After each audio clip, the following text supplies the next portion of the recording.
Bonjour, aujourd'hui sur Balti Channel, une petite vidéo sur les différents systèmes d'enchères que l'on peut rencontrer dans les variantes de poker. Alors, il y en a 4 principales: le no limit, le pot limit, le limit et le spread limit, le moins connu largement des 4. Nous allons commencer tout de suite par le no limit. C'est celui que l'on voit de partout, dans les tournois télévisés, dans les parties entre amis maintenant. Tout se joue comme ceci. Le no limit, tout simplement, ça veut dire qu'il n'y a pas de limite. Hormis les blinds, c'est-à-dire les mises forcées que les deux personnes après le donneur doivent déposer, en général c'est 1 et 2 par exemple, et bien ensuite c'est du no limit, ça veut dire que la personne qui vient après peut choisir si elle a envie de miser 7. Pourquoi pas 7. Après, la seule contrainte qu'il y a, une fois que ça a été relancé, les personnes qui suivent ne peuvent plus relancer de 2, de 4, il faut qu'elles relancent minimum de 5. Après, si elles veulent relancer de 15, c'est possible. Au tour suivant, quand personne n'aura misé, il y en a qui disent parole, la première personne qui mise, si elle décide de miser 3 par exemple, alors le nouveau minimum pour ce tour-ci d'enchère, ce sera 3. Et la nouvelle relance minimum sera de 3, donc de relancer à 6. Avec évidemment pas de mise maximum, si ce n'est le tapis. Ensuite, deuxième système d'enchère, le pot limit. C'est une variante du no limit avec juste, pour essayer quand même de calmer un petit peu les ardeurs et que cela reste raisonnable, de limiter la relance maximum au montant d'argent qu'il y a actuellement dans le pot, au moment où le joueur veut miser. Admettons un exemple.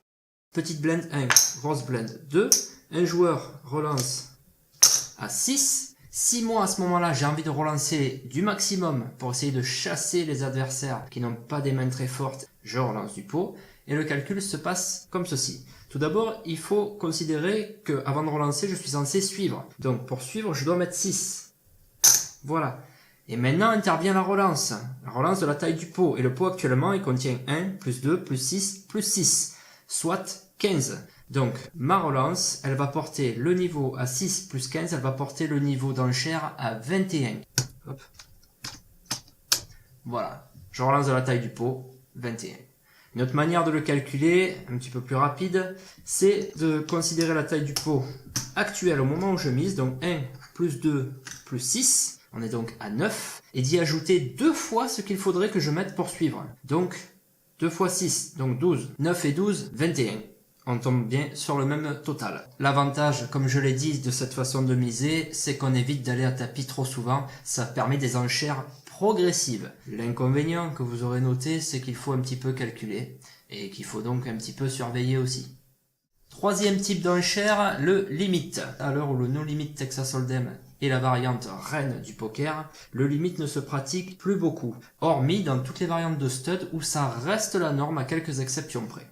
Alors le limit, si pendant un tour d'enchère, la limite c'est 2, ça veut dire que toutes les personnes qui vont miser devront miser 2. S'ils veulent relancer, ce sera 2 plus 2. Si quelqu'un d'autre derrière veut relancer, ce sera 2 plus 2 plus 2.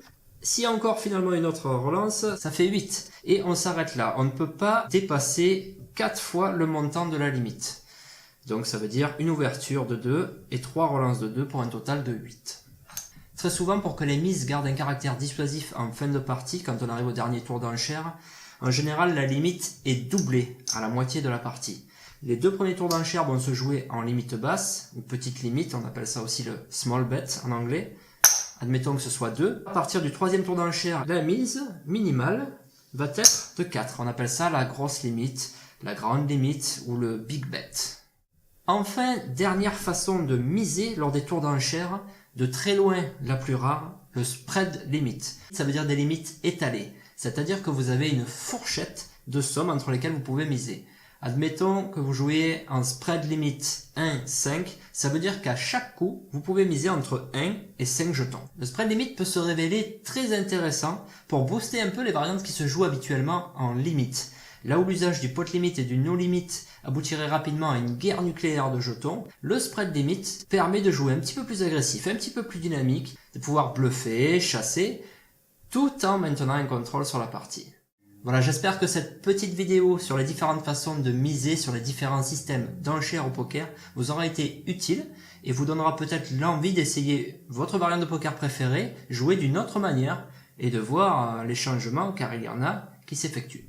En attendant, je vous souhaite une bonne journée autour d'un tapis vert ou rouge et à plus!